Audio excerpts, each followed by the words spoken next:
सर्व शिक्षा अभियानांतर्गत कला विषयाला शासनातर्फे प्राधान्य देण्यात येत आहे। नवीन कल्पनेनुसार शालेय जीवनातच विद्यार्थ्यांमधील कला गुणांचा विकास व्हावा, नियमित अभ्यास करत असताना इतरही कला गुणांनी विद्यार्थी संपन्न व्हावा या दृष्टिकोनातून महाराष्ट्र शासन, महाराष्ट्र राज्य शैक्षणिक संशोधन व प्रशिक्षण परिषद पुणे, मान्यता प्राप्त महाराष्ट्र राज्य कलाध्यापक संघ महामंडळ पुणे यांच्या वतीने कलाहर्ष 2019-20 राज्यस्तरीय चित्रकला स्पर्धेचा भव्य उपक्रम राबवला जातो आहे।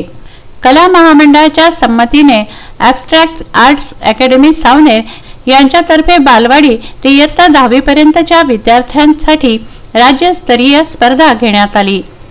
या चित्रकला स्पर्धेला विद्यार्थ्यांनी उत्स्फूर्त प्रतिसाद दिला। या स्पर्धेमध्ये सावनेरमधील अनेक शाळा याशिवाय खापा, केळवद येथील विविध शाळा सहभागी झाल्या। विद्यार्थ्यांनी सुंदर मनमोहक चित्रे रेखाटली व रंगवली। ॲब्स्ट्रॅक्ट आर्ट्स अकॅडमी सावनेरचे कला शिक्षक अमर गायकवाड, प्रेमदास रायकवाड यांच्यासह मुख्याध्यापक व शिक्षक वृंदाने येथे वैशिष्ट्यपूर्ण नियोजन केलं। पियुष झिंजुवाडिया, विदर्भ न्यूज, सावनेर।